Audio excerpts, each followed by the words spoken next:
A pleasure to meet y'all at last, and welcome back to Survival of No Limits. So, let's go ahead and get on ready, because I feel like I'm going to sink to the bottom with this one. If that doesn't really give you a good hint as to what's up next here on Survival of No Limits, then well, number 52, Quicksand, is pretty much what's on the mind for today. Pretty much. Or what's on the list, depending on which way you look at it. But anyways, it's time that I talk a bit about quicksand. Quicksand, as you know, is a big combination of certain things out there, including water, sand, sometimes other substances. Usually, when it comes to the creation of quicksand, it's as simple to make as the process of liquefaction.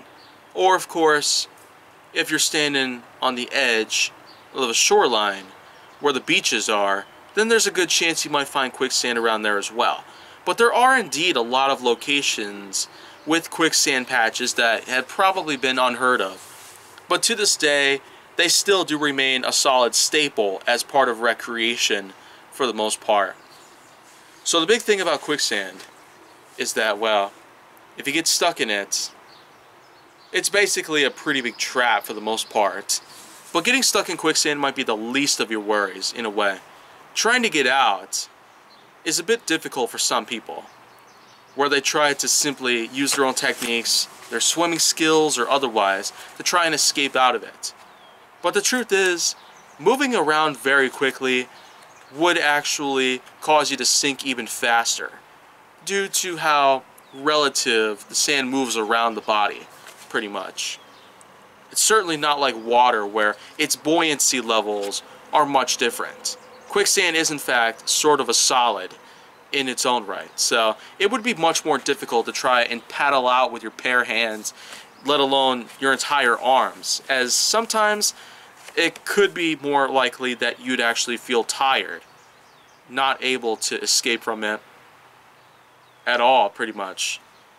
The best idea to try and get out of quicksand, if you can still do so, is to stop carrying around any heavy things around, like an entire backpack full of pounds and pounds worth of stuff in there, whether it be food, water, medical supplies, emergency items, and other things in a possible stockpile.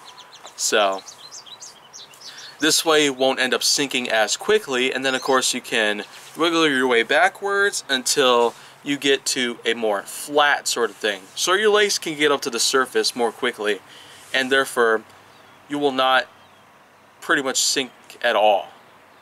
If you lay down your body as wide as possible, basically in a star sort of shape, could probably help, then you'll be much more likely to get out of there fully intact. Then of course once you get out of there, then well, just try to find another way around.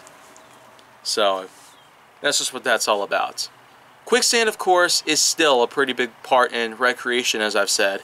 There's some places in countries like France and even some parts around the world where quicksand actually is very common.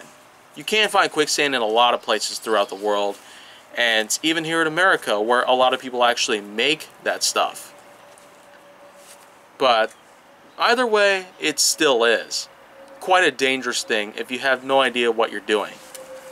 But let me just say right there that in terms of some things that might come up unexpected, quicksand is just one out of many things here on the list that is probably going to be, well, I might as well dish it out because I got something else coming on in 2 days. So let's just get that done. And if you want to see more go down on my channel, then make sure that you like, subscribe, comment, follow me on social media, and stay on the Hollywood side.